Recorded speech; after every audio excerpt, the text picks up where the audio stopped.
Hola, ¿qué tal? Qué gusto saludarlos en un episodio más de Contrapuesto, una producción de Grupo Multimedia, El Diario de Coahuila. Mi nombre es Jesús Cervantes y me encuentro con la pintora Andrea Sariñana, a quien le agradezco muchísimo estar acá con nosotros en Contrapuesto. Muchísimas gracias a ti, Jesús. Es un gusto estar aquí contigo. Gracias. El gusto es nuestro.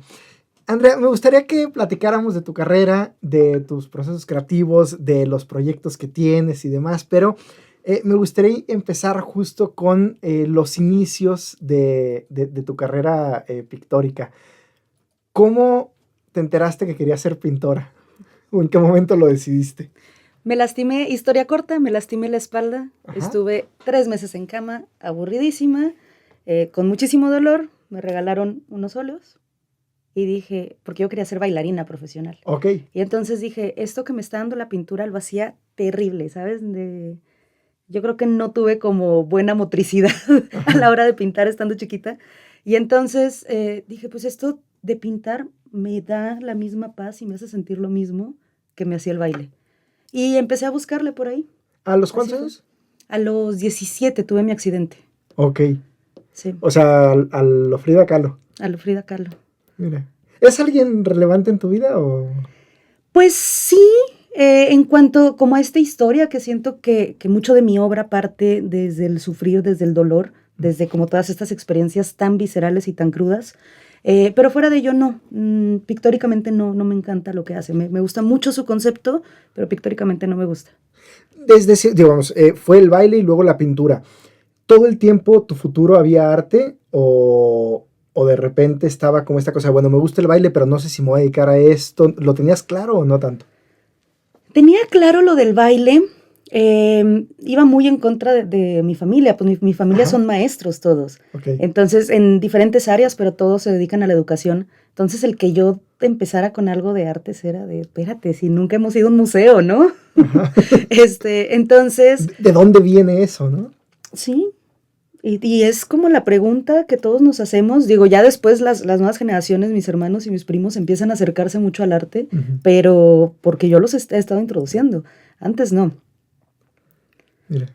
Y entonces llega un momento en el que dices, sí, quiero ser bailarina o nunca sucedió eso, y en qué momento dices, quiero ser pintora. Sucede, ese quiero ser bailarina, estaba buscando irme a estudiar danza contemporánea a Nuevo León, cuando llega el accidente, y justo por no cuidarme, por adolescente de 17 años, estar en cama, yo creo que nadie lo soporta, ¿no? Claro. No me cuidé, mi lesión se puso peor, y sí me dijeron, no vuelves a hacer ejercicio de alto impacto. Entonces es ahí donde entra la pintura, y como que mis papás siempre dijeron, tú vas para diseñadora gráfica.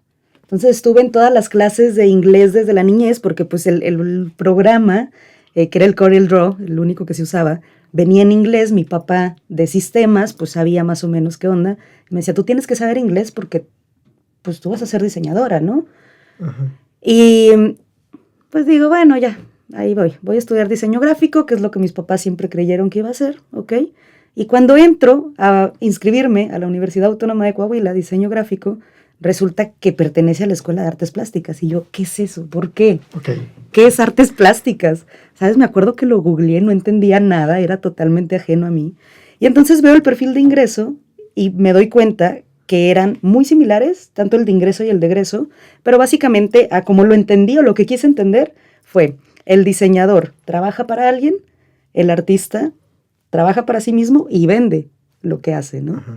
Y dije, yo quiero esa libertad, ¿por qué no?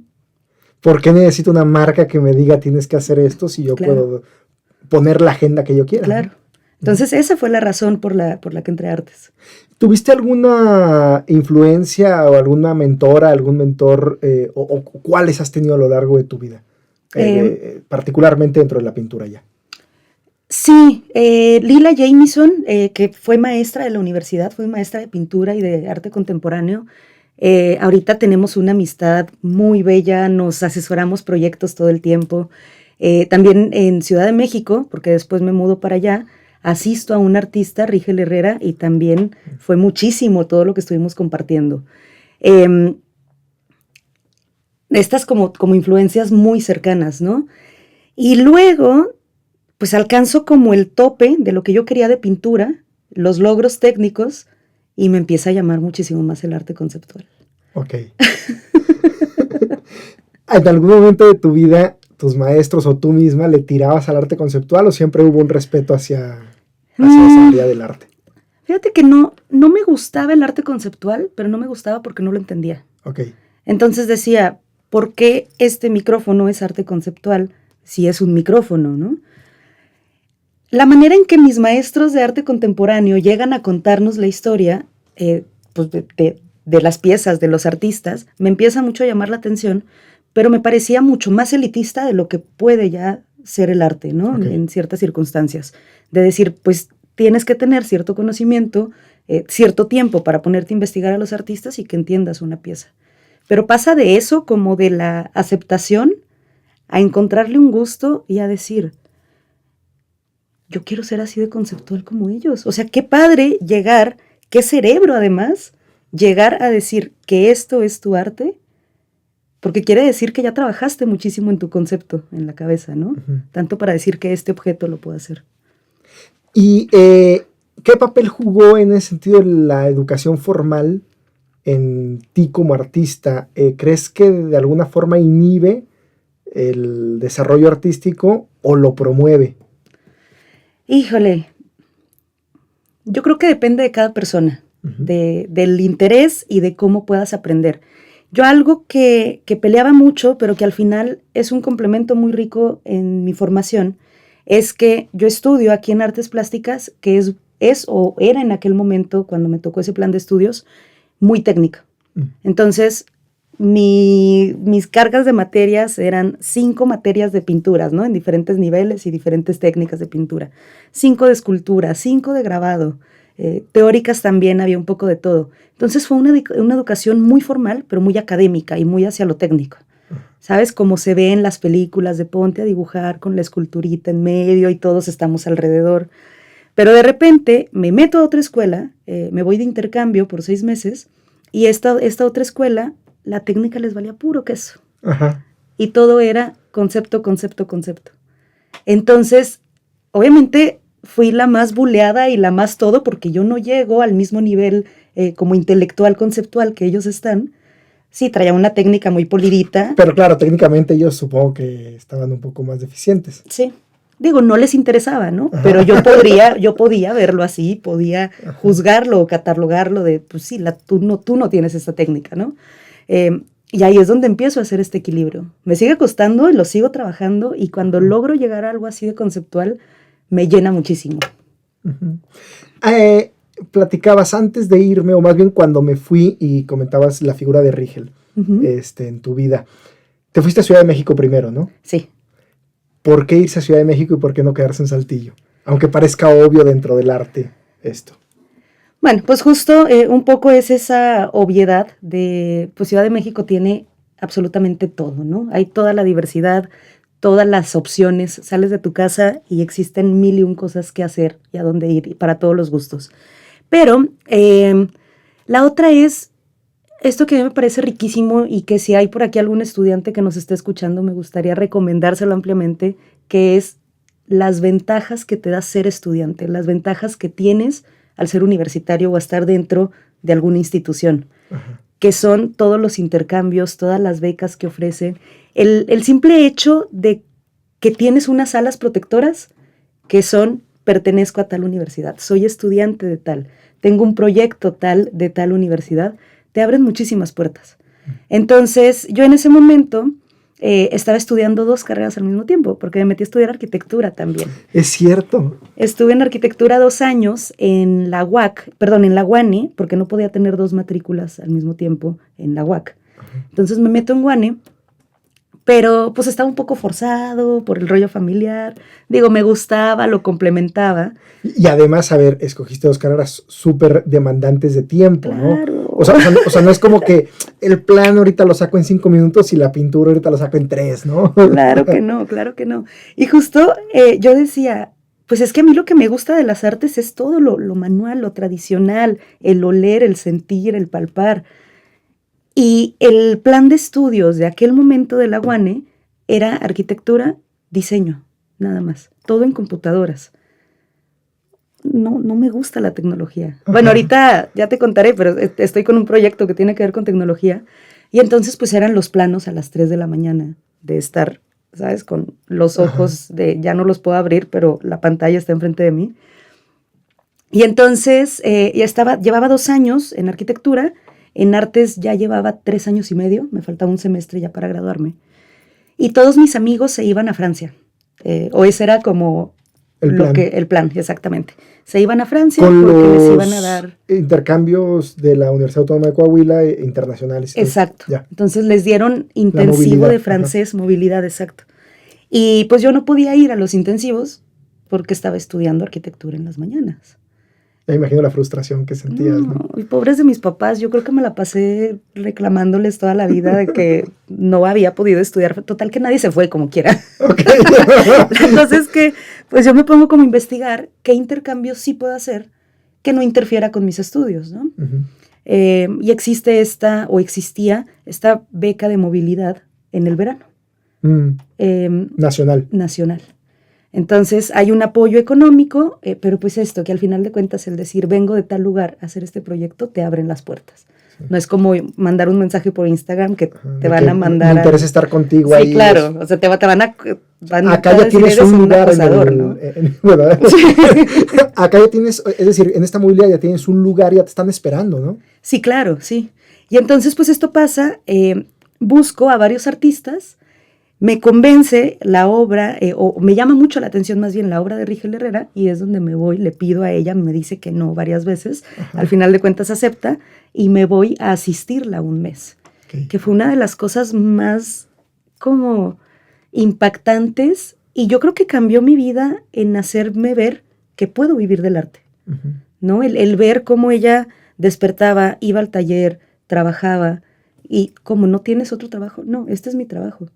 Me hizo el darme cuenta que claro que podía hacerlo. En tu día a día, en el contexto en el que estabas acá en Saltillo, la inmensa mayoría de los artistas, corrígeme si estoy equivocado, además de hacer arte, tienen que dar clases, tienen que tener otro trabajo, tienen que tener un emprendimiento o algo para poder subsistir. Claro, sí.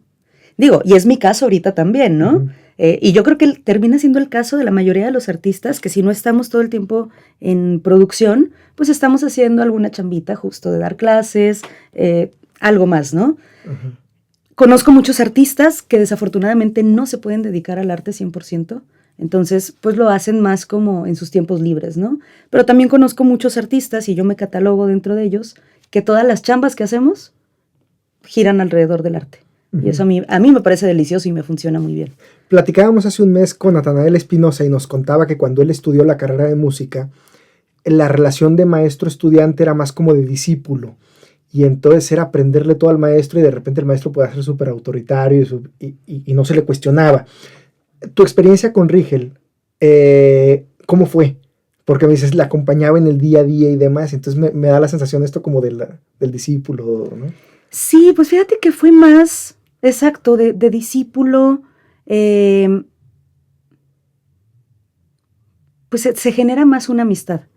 Fíjate que yo hace algunas semanas tuve que contratar un asistente porque no podía con todos los proyectos que tenía encima y que tenía que viajar y demás. Contrato un asistente y fue una interacción muy similar. ¿Sabes? Como me reflejé mucho en ella, de mi yo de hace 9 años, siendo asistente, de decir, tengo que estar resolviendo aquí, pero también estoy resolviendo allá, pero estoy aprendiendo esto, pero además me están pagando por esto. Creo que es como esta entrada al mundo laboral muy rica, pero la relación que hay con alumno-maestro o artista-asistente, se genera algo muy rico. Yo me acuerdo, llega mi asistente y le digo, este es mi teléfono, esta es mi contraseña, mi laptop, mi iPad. Lo primero que vamos a hacer es juntar información que hay en todos estos dispositivos, ¿no? Porque tengo todo, pero lo tengo todo regado. Y sentarme a organizar me quita mucho tiempo. Digo, mientras más conozcas mi vida estos días, más vas a entender qué es lo que necesito que hagamos. Y sí, o sea, esta chavita termina conociendo mi día a día, con quién estoy saliendo, con quién me peleé, por qué lloré, ¿sabes? Entonces, pues, digo, al final creo que todo en el arte funciona así, ¿no? Pues somos mucho más abiertos. Entonces, se hace y está más ligada a la vida personal, ¿no? Quiero pensar que hay otros trabajos en donde puedes medianamente desligarte tu yo del trabajo y tu yo de la familia, de amigos y demás.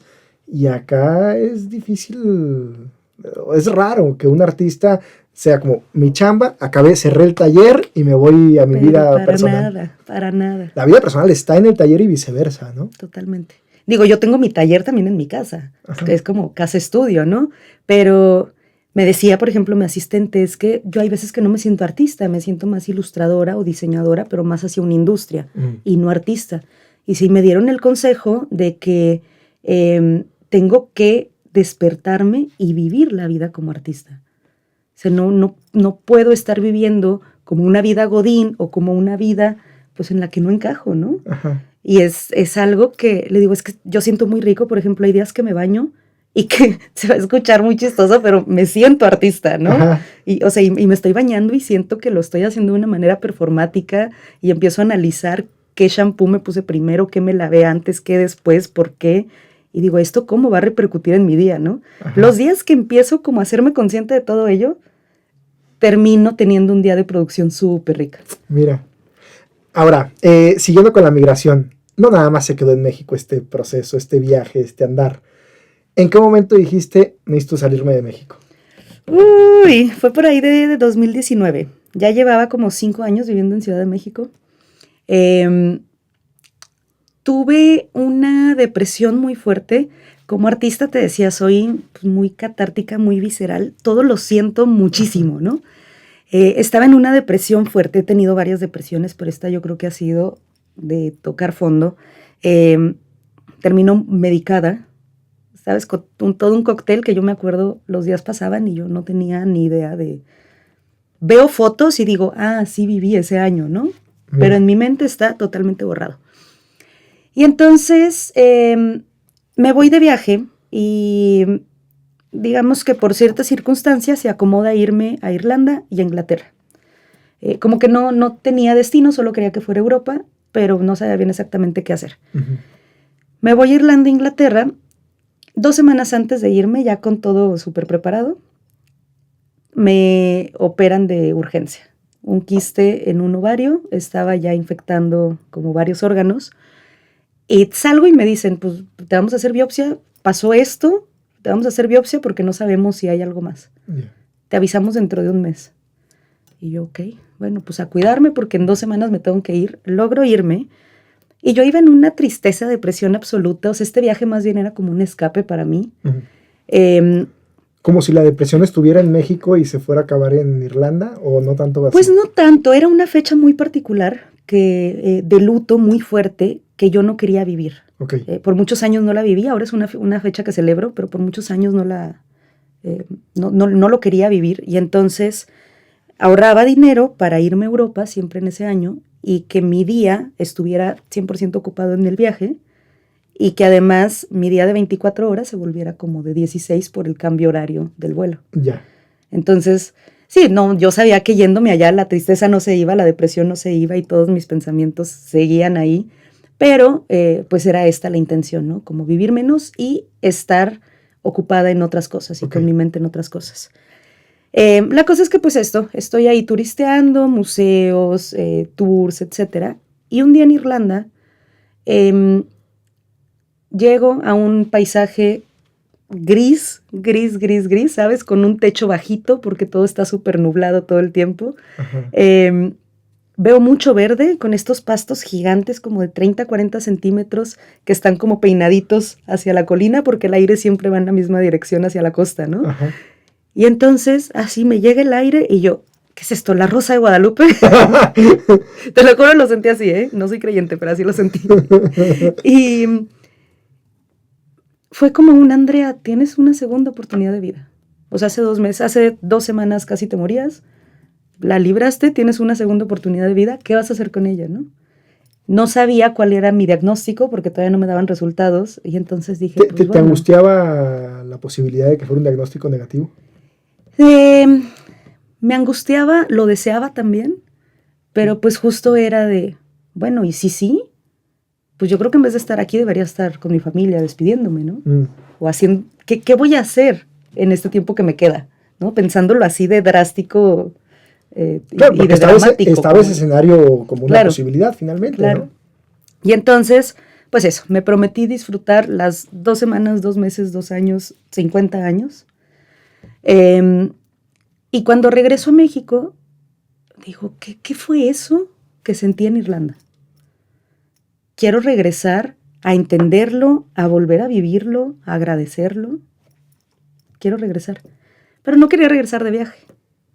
O sea, esta vez que fuiste, ibas de turista. Sí, iba okay, en un viaje de 3 semanas que se dividía ahí en varias ciudades. Ah, va. Ok, va. Y entonces digo, ok, me quiero ir a vivir a Irlanda. Yo pensé que era más fácil, yo pensé que era agarrar mi mochila e irme a Ciudad de México, ¿no? Ajá, sí, que aún así una la chamba tuve. Y se acabó, ¿no? Es que en Ciudad de México la tuve muy sencilla, he sido muy afortunada, ¿no? Ajá. Pero pues Irlanda pensé que iba a ser igual. Y yo, ¿cómo que necesito visa? ¿Cómo que necesito 150,000 pesos para comprobarlos a migración? Y pues me fui. O sea, fui buscando todo. Esta es la historia larga del por qué me fui a Irlanda, ¿no? Cuando hay alguien que no es como muy relevante en mi vida o que no conoce que soy artista, pues la historia corta es me fui a estudiar inglés. Porque sí, la opción más fácil para lo que yo quería y para mis necesidades era irme como estudiante de inglés. Entonces estudiaba inglés y tenía derecho a trabajar 20 horas semanales allá en Irlanda. Ah, mira. Y así fue, digamos, lo oficial era eso. Sí. Pero al final... Era emocional, dramático. ¿Y qué sucedió allá artísticamente hablando? ¿Qué encontraste? Fíjate que artísticamente nada en ese momento. Mucha gente, bueno, cercano, familia, me decía, Andrea, es que estás viviendo lo que vas a pintar mañana, tranquila, ¿no? Porque pues nada, o sea, al final yo pinto la luz, pinto por la luz, ¿no? Si no tengo luz, no tenemos color, no tenemos pintura. Y allá estaba todo el tiempo gris. No había colores, no había nada. Claro, es que cuando vemos, yo no conozco Irlanda, pero cuando vemos postales de Irlanda, postales me refiero a cualquier imagen en el cine, fotografía y demás, son lugares bien atractivos porque se distancian mucho de los paisajes naturales de México y suelen ser como muy atractivos, pero ya que estás ahí todos los días, es duro, ¿no? Yo decía, amo la lluvia, desde mi privilegio en Saltillo, en Ciudad de México. Donde llueve. donde llueve poco, y donde, te digo, desde el privilegio de estar en una casa calientita, en un coche también, con aire acondicionado, claro, ¿no? Llego allá, obviamente, tenía también una casa calientita, pero a ir a trabajar todos los días, transporte público, yo no, ¿cuál amo la lluvia? Me la paso empapada todo el tiempo, ¿no? Tenía que, una, usar impermeables y otra, cargar, porque no me gustan los paraguas. Y además, no se pueden usar paraguas en Irlanda. ¿Por el viento? Por el viento los voltea. Y entonces, tenía que llevar mi mochila cargada con cambio de ropa. Y casi siempre me tenía que cambiar. Entonces, pues sí, artísticamente en ese momento no se genera nada y de hecho yo creo que en vez de poder entender esta depresión caigo en otra de decir no soy pintora, no puedo pintar. ¿Sabes? Ni siquiera como aceptar ese paisaje, esas luces y pintar a partir de eso. No podía. Digo, y también el trabajo allá me consumía muchísimo. Trabajaba en un casino y en una cafetería. Me consumía mucho la escuela, de repente llegaba a dar clases, a veces daba clases en línea a México, entonces ya tiempo de producir algo mío era mínimo. Pero yo creo que lo rico empieza ya después cuando regreso a Ciudad de México otra vez, y aquella, o esta misma Andrea que vivió esos momentos en Irlanda, en solitud, en otro país, en otro idioma, sin amigos artistas, no había artistas, ¿sabes? Todos llevábamos historias muy diferentes, pero ninguna historia se parecía a la mía. La gente que migra a Irlanda migra o por el inglés o por razones económicas, ¿no? Irlanda es como el Texas de Coahuila. Entonces, pues yo no me identificaba con ninguna historia. Pero al regresar otra vez a Ciudad de México, digo, claro, esa Andrea que estuvo viviendo allá sola, se genera esta Andrea que tiene nostalgia por regresar a su Coahuila, que tiene nostalgia por regresar a casa y que lo valora, ¿no? porque pensé que siempre lo tenía. Ajá. Entonces, estando del otro lado del mundo, digo... Y esto me lleva a preguntarte de este nuevo proyecto que estás trabajando, que me da mucho la atención porque veo que subes una historia de no me quiero ir, no me quiero quedar. Platícanos de eso. Hijos, pues está lindo, está denso. Habíamos hablado también anteriormente ahí por mensajito de cómo me sentía muy atorada con este proyecto, ¿no? Porque este proyecto es parte de un estímulo de PECDA Coahuila, que es este estímulo para artistas, ¿no? Para el apoyo a la creación. Sí, como contexto, es un estímulo bipartita de gobierno federal y gobierno estatal, en donde se apoya a artistas durante un año, bueno, se les da una beca para que trabajen durante un año un proyecto. Uh-huh. ¿Y tu proyecto iba sobre? Mi proyecto habla sobre mis recuerdos de la infancia y los vínculos afectivos de la infancia y cómo estos vínculos que yo genero, o esta sensación que yo creo a través del vínculo, pues termino replicándola de cierta manera en forma de patrón o rechazándola ahora en la adultez, ¿no? Okay. La cosa es que pues me meto en terrenos muy complejos, muy complejos. Claro, porque es tu historia personal. Claro, y porque pues al final tengo varios años haciendo psicoanálisis, tanto que pues hay veces que ya no nada más analizo estando en terapia, ¿no? Sino hacerme consciente mientras me estoy bañando. Claro. Y ya nada más llego con mi terapeuta a decirle de, oye, pues es que... El resumen de... Me psicoanalicé así. Entonces... Pues sí, siento que era un proyecto muy ambicioso, pero no ambicioso en técnica, no ambicioso en cantidades, no ambicioso como en cosas más palpables, Ajá. Sino muy ambicioso en lo que yo quería acelerar mi proceso psicoanalítico. Ajá. Y entonces, cuando empiezo a hablar de estos recuerdos, de esta nostalgia, del querer pintar sobre mi infancia, pues me doy con topes bien fuertes de decir... Y de verdad, quiero saber tanto, Ajá. tan rápido. Me dio mucho miedo. ¿Qué ese es, perdón que haga este paréntesis, que esa es la gran diferencia entre el trabajo del artista que junta su vida personal con la profesional, que de alguna manera, si de un lado se traba al otro. O sea, no puedes decir, bueno, ahorita me están ocurriendo estas cosas en mi vida personal, pero me meto a la chamba y me pongo a hacer lo que tenga que hacer y regreso a estas broncas, o incluso me privo en la chamba, ¿no? Acá, precisamente eso personal te puede estar bloqueando la chamba. Claro. Hubo meses de no trabajar nada, de estar más bien como pensando en mis recuerdos, pensando en qué quiero compartir, ¿no? Porque al final de cuentas, creo que mi obra siempre ha sido muy, como muy figurativa, muy cercana a la realidad. Y entonces también digo, hay cosas que no quiero contarle a la gente porque ni siquiera me las puedo contar a mí todavía, ¿no? Con esto, lo que preguntabas antes del no me quiero ir, no me quiero quedar, pues me pasa mucho esto. Tengo un gran problema con los viajes, te lo contaba antes, que es... Siempre compro el vuelo mal, lo perdí, llegué tarde, llegué un día antes, me fui. Siempre me pasa algo. Lo he llevado mucho a análisis, obviamente, pero tengo una de estas piezas que genero con este proyecto, es el justo enfrentarme del por qué no quiero viajar, por qué no puedo viajar, ¿no? ¿Qué me da miedo de hacer estos viajes? Uh-huh. ¿Es que no quiero ir o es que no me quiero quedar? ¿No? Y así lo dejo abierto, pero... De eso va el proyecto.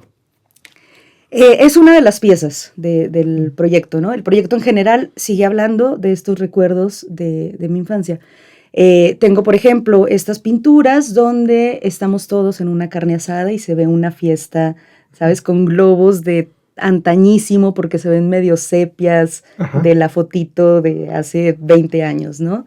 Esta otra foto donde se ven, foto que se convierte en pintura, donde es una alberca que se siente el calor de los 30, 40 grados, 50 grados, sobre todo porque es Monclova, con la montaña de fondo, ¿no? Uh-huh. Que a lo mejor si no te remite específicamente a Coahuila, pues tú como espectador lo ves y dices, bueno, Ciudad de México no es, ¿no? Porque no están estos rascacielos. Entonces es mucho esto, el estar pintando sobre mi infancia y siempre van saliendo por ahí las montañas, siempre van saliendo cosas muy particulares de cuando era pequeña, pero sobre todo de Coahuila. Ajá. Tu proceso creativo, Andrea, ¿cómo suele ser? Ahorita nos platicas un poco de cómo vino este proyecto y demás, pero ¿cómo sueles pintar? ¿Viene la idea, la trabajas y luego ya que tienes muy claro, la empiezas a pintar o empiezas a pintar para ver qué sucede o empiezas a hacer como bocetos? ¿Cómo suele ser el proceso creativo de una pintora o particularmente de ti? Este proyecto me ha cambiado como no tienes idea. O sea, me la paso con el nervio total de qué va a pasar. Mi proceso creativo inicia desde hace alrededor de 5 o 7 años, desde los diarios, de la escritura, del analizar y de ir dejando evidencia de mis recuerdos, porque suelo olvidar mucho las cosas.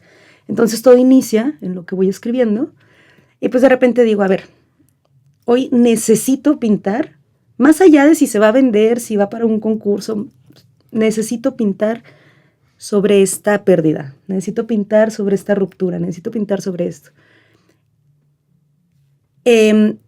Mis pinturas son muy realistas, como te decía, o si no hacia el realismo, muy figurativas.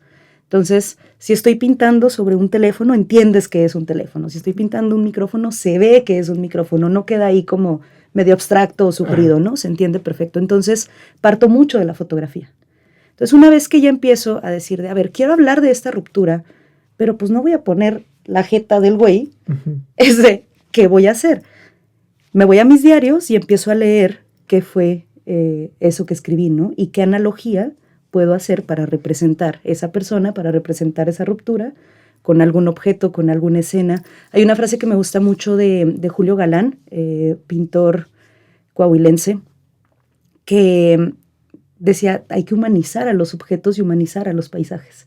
Entonces creo que termino haciendo un poco eso con mis piezas, ¿no?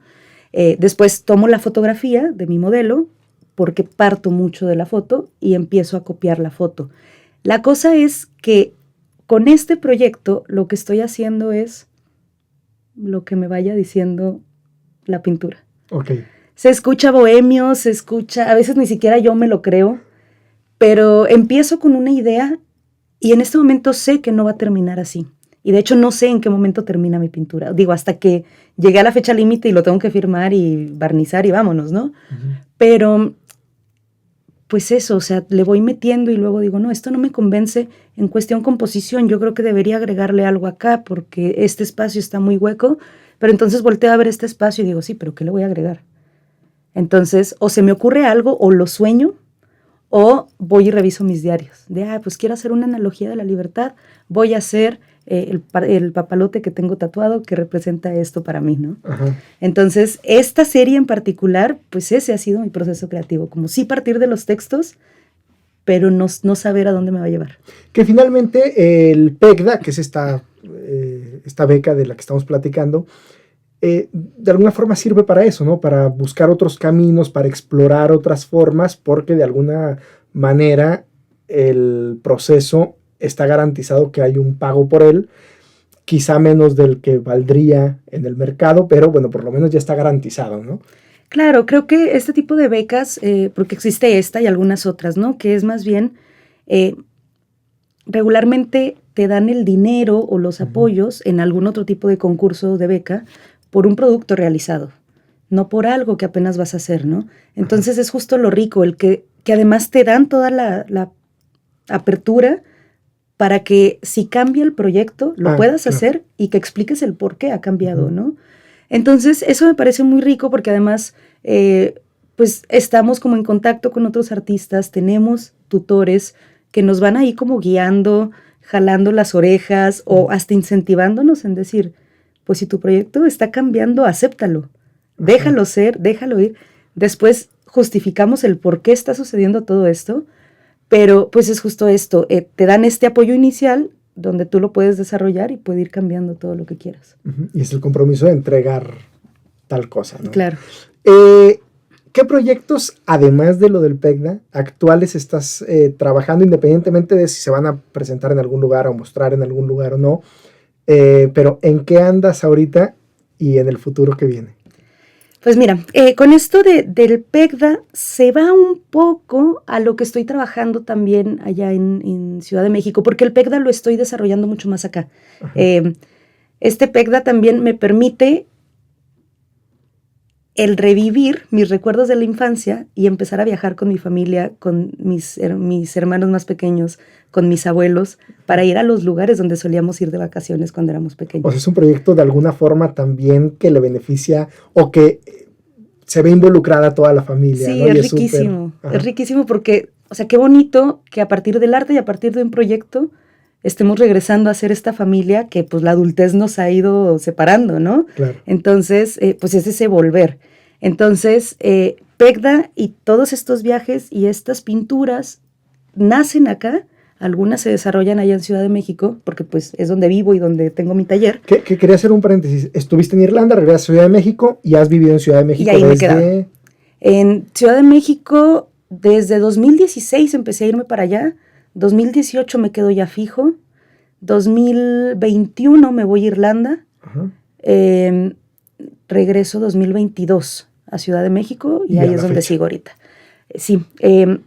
Y pues bueno, te digo, muy, muy similar como en cuanto a hablar de recuerdos, hablar de la memoria y de esta fragilidad de cómo los recuerdos se van, se viven, qué pasa con ellos. Estoy estudiando la maestría en artes visuales en la UNAM. Es una maravilla porque creo que yo me lo imaginaba muy distinto, ha superado todas mis expectativas, pero siempre de una manera muy chida.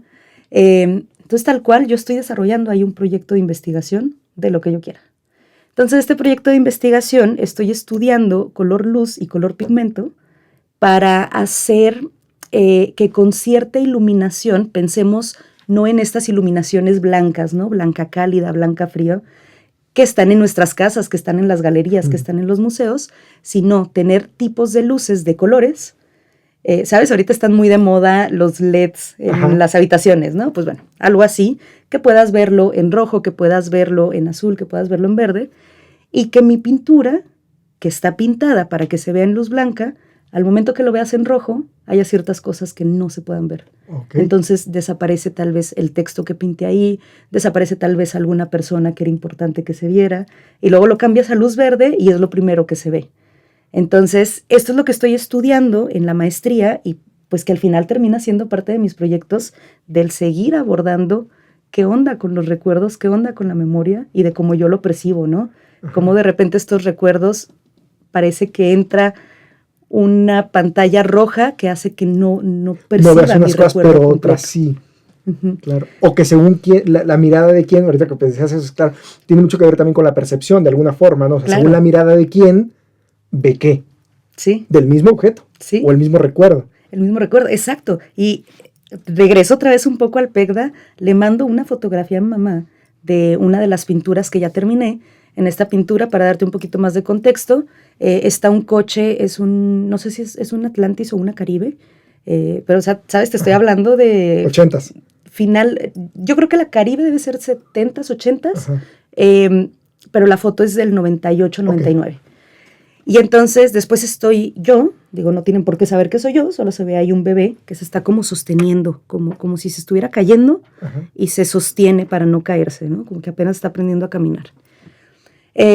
Total, hay más elementos en esta pintura y le mando a mamá la foto y le digo, oye, ma, ¿me puedes mandar un audio de qué recuerdos tienes si ves esta pintura? Y entonces no quise escuchar el audio hasta yo grabar el mío. Pongo los dos audios y son recuerdos totalmente distintos, de un mismo momento, de una misma imagen, que al final es algo que también pasa con los recuerdos, ¿no? El decir, todos vivimos eso, pero cada quien lo está percibiendo distinto. Y hay una cosa que me parece muy poética, muy bella, pero a la vez muy fuerte, que es cada que contamos un recuerdo, menos puro es. Claro, lo estamos reconstruyendo de alguna forma. Lo estamos reconstruyendo, totalmente. Y entonces, pues esto es lo que estoy apenas ahí como produciendo, abordando en la maestría.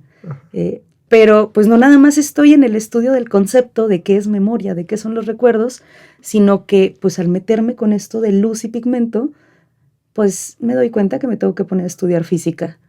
¿Y por qué no? Ahí voy a tocar puertas a la Facultad de Física porque hay una clase impresionante de psicofísica del color, donde te explican que pues en realidad vemos en escala de grises y que todo esto no existe y son nuestros ojos maravillosos que funcionan con los conos y sea, una cosa preciosísima. O sea, el color no está en el objeto, sino en cómo lo percibimos, algo así. Exactamente, son ondas electromagnéticas. Okay. ¿Sabes? Ubicas este espectro de ondas electromagnéticas donde están los microondas, el infrarrojo, ¿no? Tú prendes el control, usas el control para prender la televisión y no ves ese movimiento, ¿no? No ves la onda, simplemente ves algo que sucede y ves el efecto de la televisión encendiéndose.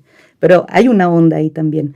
El microondas, pues tú ves que genera calor y que hay una lucecita ahí que se va encendiendo, ¿no? Pero pues en realidad son microondas. Pues resulta que los colores están en una parte entre esas dos del espectro electromagnético, que de todas las ondas, solamente los que son colores los podemos ver. Okay.